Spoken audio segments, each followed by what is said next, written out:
Hello everyone. सो इस tutorial में हम स्लिंग मॉडल्स देखेंगे। स्लिंग मॉडल्स क्या होते हैं? ओके। सो स्लिंग मॉडल्स क्या होता है कि आप मान लीजिए आपका जो कोई भी नोड है, जो भी आपका यहाँ पे CRX है, आपने कुछ भी ऑथर किया, ठीक है। कंटेंट जैसे मैंने पिछली बार एक ऑथर किया था, याद होगा आपको, प्रोडक्ट डिटेल कंपोनेंट। ओके। सो या text component, product detail component, जो भी, या जैसे प्रोडक्ट डिटेल कंपोनेंट है, ठीक है। तो ये JCR में सेव्ड है। अब मैं चाहता हूँ कि इसको एक जावा क्लास में अडेप्ट करूँ। जावा क्लास में अडेप्ट करूँ मतलब इस डेटा को मैं एक जावा क्लास में रीड कर सकूँ, ठीक है। सो वो होता है एक स्लिंग मॉडल। ओके। सो हम एक स्लिंग मॉडल क्रिएट करेंगे जो कि इस पर्टिकुलर नोड के लिए प्रॉपर्टीज को असाइन, इस प्रॉपर्टीज पे अडेप्ट करेगा। सो मैं जाऊँगा यहाँ पे, कोर मॉड्यूल में जाएंगे, SRC मेन, और यहाँ पे आप देखेंगे एक मॉडल्स करके एक वो बना हुआ है। वहाँ पे मैं क्रिएट करूँगा एक जावा क्लास। क्लास का नाम देंगे अपन product details model. Okay. And so basically कुछ एनोटेशंस होती हैं जो हमें मॉडल के वक्त यूज आती हैं। सो मैं आपको वन बाय वन वो सारी बताऊंगा। So first annotation is model. So model annotation क्या करती है? वो बताती है कि ये एक मॉडल है, जो हम ये क्लास बना रहे हैं, ये एक स्लिंग मॉडल है, और हम इसको यूज लेंगे किसी पर्टिकुलर रिसोर्स को अडॉप्ट करने के लिए, ठीक है। इसमें पहला जो प्रॉपर्टी होती है, एक होती है प्रॉपर्टी होती है अडप्टेबल्स। उस अडप्टेबल्स में आप डिफाइन करते हैं कि आप जो ये पर्टिकुलर मॉडल जो बना रहे हैं, वो किस चीज़ को अडॉप्ट करने के लिए बना रहे हैं। मतलब इसको एज अ रिक्वेस्ट अडॉप्ट करने के लिए बुला रहे हैं, या फिर एज अ रिसोर्स। सो इसमें दो वैल्यूज़ होती हैं मेजरली जो अपन यूज़ करते हैं। जैसे आप अगर हेलो वर्ल्ड में भी देखेंगे, तो यहाँ पे इन्होंने अडप्टेबल्स यूज़ लिया हुआ है रिसोर्स की, भैया मुझे एज अ रिसोर्स यूज़ लेना है। रिसोर्स का मतलब है कि आप इसे क्या करेंगे कि एक किसी JCR नोड को एज अ रिसोर्स अडॉप्ट करेंगे। ओके। पर जब आप किसी इसको अगर as a sling HTTP servlet request तक भी एक दूसरा जो होता है, तो दूसरा जो अवेलेबल वैल्यूज है, तो पहली जब मैं आपको दोनों वैल्यूज बता देता हूँ एक बार। सो फर्स्ट वैल्यू है sling HTTP servlet request dot class, और सेकंड वैल्यू है रिसोर्स डॉट क्लास। ओके। तो जब आप, ओके, सो सेकंड वैल्यू है resource dot class, it's not this one. One second, मुझे दोबारा इंपोर्ट करना पड़ेगा। हम्म, ये वाला। ओके।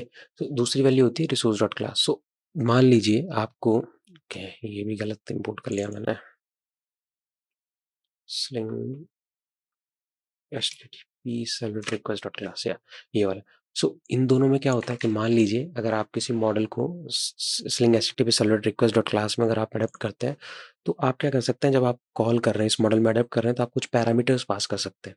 तो यूजुअली हम इसको यूज़ लेते हैं जब हम, जो फ्रंट एंड होता है, जो STL होती है, वहाँ से अगर अपन यूज़ करते हैं डेटा स्लाइस यूज़ करके एक एट्रीब्यूट होता है, उसके थ्रू अगर यूज़ लेते हैं, तब इसे हम HTTP रिक्वेस्ट में करते हैं। और रिसोर्स डॉट क्लास मतलब हम मान लीजिए हम कोई एट्रीब्यूट पास नहीं करना चाहते, तो हम उसे एज अ रिसोर्स भी अडेप्ट करवा सकते हैं।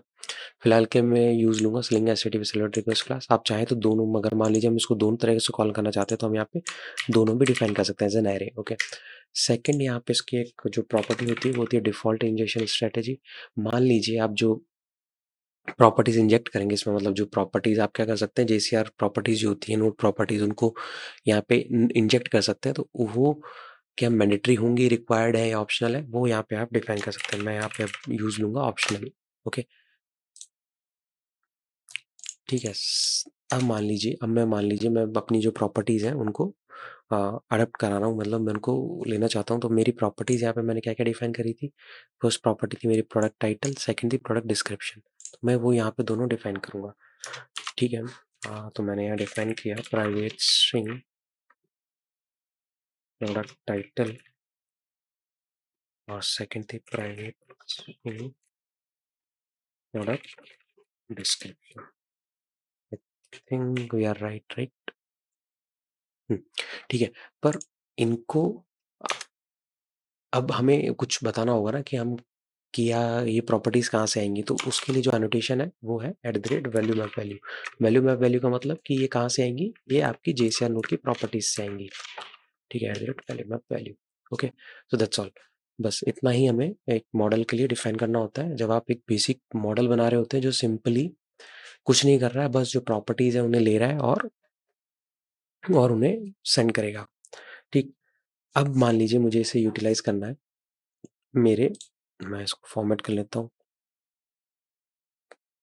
Source source source source okay.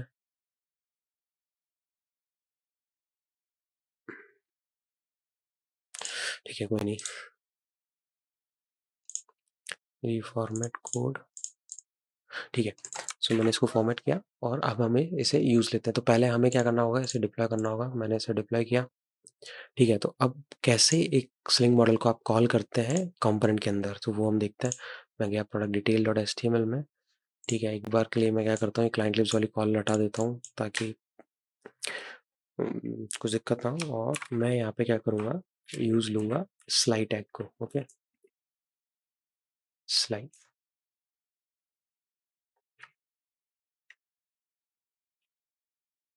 ठीक है। यहाँ पे आपको जैसे मान लीजिए कभी भी आपको कुछ कॉल करना है, मान लीजिए आपको कोई पर्टिकुलर मॉडल को कॉल करना है, तो आप उसका सिंटेक्स होता है डेटा स्लाइड यूज़, ठीक है। इस मॉडल का नेम मान लीजिए मैं यहाँ पे देता हूँ प्रोडक्ट डिटेल्स, ठीक है। और यहाँ पे आपको क्या करना होता है, एक फुली क्वालिफाइड पाथ जो होता है वो पास आपको करना होता है। मैं क्या करता हूँ, यहाँ पे जाता हूँ और कॉपी का ऑप्शन आना चाहिए, कॉपी पाथ और रेफरेंस। और मैं यहाँ पे ले लेता हूँ पाथ फ्रॉम कंटेंट रूट, नहीं ये पाथ फ्रॉम सोर्स रूट, ठीक। और यहाँ पे मैंने पेस्ट करता हूँ, ओके। इसने जो पाथ है वो डॉट फॉर्मेटेड में नहीं लिया है, अपने को वैसा चाहिए होगा। तो मैं यहाँ से कॉपी कर लेता हूँ, com dot am dot core dot models,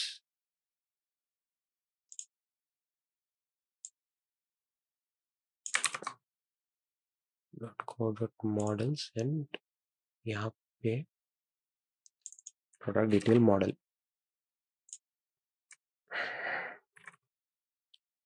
ठीक है। और अब हम क्या करेंगे, जो ये जो प्रॉपर्टीज यहाँ से आ रही थी उसको रिप्लेस करेंगे प्रोडक्ट डिटेल्स से। हम प्रोडक्ट डिटेल, तो एक्चुअली में होता क्या है, ये डेटा स्लाइड यूज़ है, वो क्या करता है कि यूज़ एपीआई एक तरीके से, ये क्या करता है, इस पर्टिकुलर मॉडल को कॉल करेगा और उस मॉडल्स की जो भी प्रॉपर्टीज़ हैं उसको असाइन कर देगा इस प्रोडक्ट डिटेल वेरिएबल्स में। उस वेरिएबल के थ्रू हम क्या कर सकते हैं, गेटर मेथड्स कॉल कर सकते हैं और गेट कर सकते हैं जो भी है। सो एक्चुअली हम गेटर मेथड बनाना भूल गए यहाँ पे, तो मैं क्या करता हूँ, जनरेट कर देता हूँ गेटर मेथड्स, जनरेट और गेटर्स, ओके। मैं यहाँ पे सेलेक्ट करता हूँ बोथ, और यहाँ पे मैंने गेटर मेथड बना दी। मैं इसको फिर से डिप्लॉय करता हूँ। सो होता क्या है, जो भी आपका गेटर मेथड है उसका आप गेट हटा दो, और जो भी जो बात का जो नेम है वो आप यूज़ कर सकते हैं गेट करने के लिए यहाँ पे, ठीक है। तो product details dot product title क्या करेगा, प्रोडक्ट डिटेल्स के अंदर जो ये जो क्लास है उसका गेट प्रोडक्ट टाइटल मेथड को कॉल करेगा। और मैं इसको एक्सपोर्ट कर देता हूँ। अब चेक करते हैं कि क्या हमारा जो कोड है वो सही चल रहा है क्या, ठीक है। ये एक्सपोर्ट हो चुका है और हम जाते हैं सैम्पल प्रोडक्ट पेज पे जो हमने बनाया था, ये वाला, और इसे एज अ पब्लिश मोड में ओपन करते हैं और देखते हैं कि क्या हमारा जो गेटर है वो चल गया या नहीं,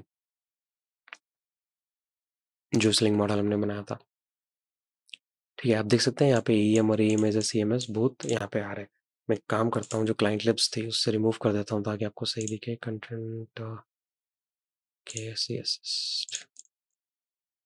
बैकग्राउंड जो था वो मैंने एक बार रिमूव किया ताकि आपको बेटर आइडिया हो।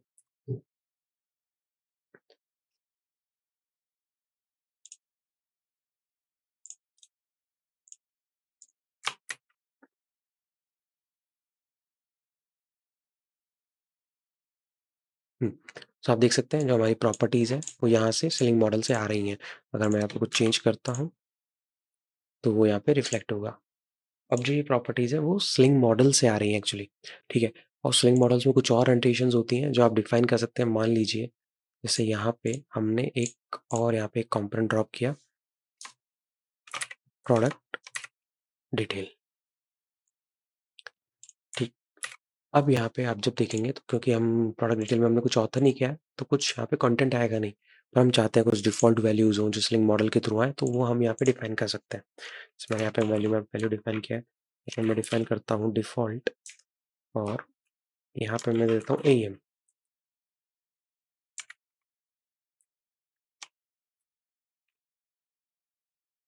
Value is equals to M, okay. And एक कानून और एडिशंस जो होती है यहाँ पे, जो हम स्लिंग मॉडल्स में यूज कर सकते हैं, वो है पोस्ट कंसेप्ट। मान लीजिए मुझे अ, कुछ कुछ लॉजिक परफॉर्म करना है जब हमारी सारी प्रॉपर्टीज काम मतलब प्रॉपर्टीज जो है असाइन हो जाए और मैं कुछ करना चाहता हूँ, जब भी स्लिंग मॉडल मेरा कॉल हो तो मैं कुछ पर्टिकुलर ऑपरेशन जो है वो करना चाहता हूँ। ठीक है, तो मान लीजिए मैं क्या चाहता हूँ कि जितने भी मेरे जो टाइटल्स हैं, जो मेरा प्रोडक्ट टाइटल है उसको मैं कन्वर्ट करना चाहता हूँ कैपिटल केस में। तो मैं क्या करूँगा, product title equals to string utils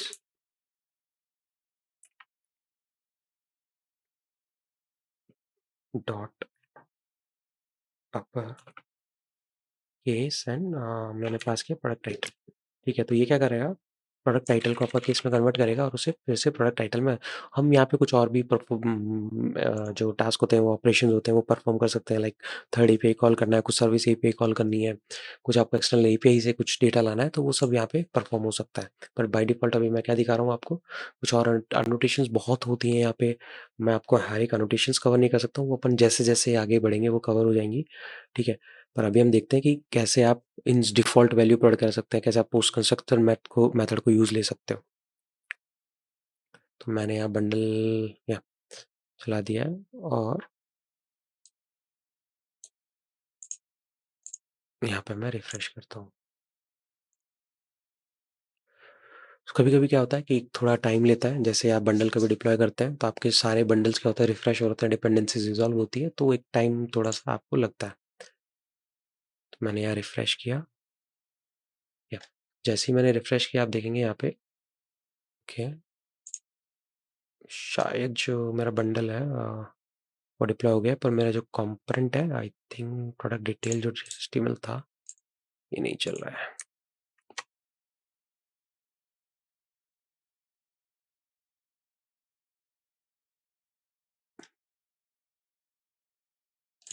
अब मान लीजिए मैं इसको जाके स्मॉल में कन्वर्ट करता हूँ, मीडियम।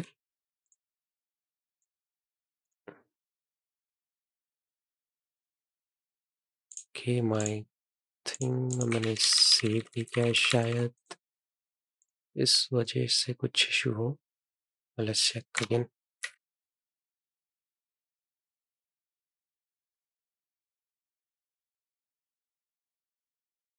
तो अब आप देखेंगे कि यहाँ पे मेरा जो टाइटल है वो कैपिटल केस में आ चुका है, और जो मेरा जो सेकंड कंपोनेंट था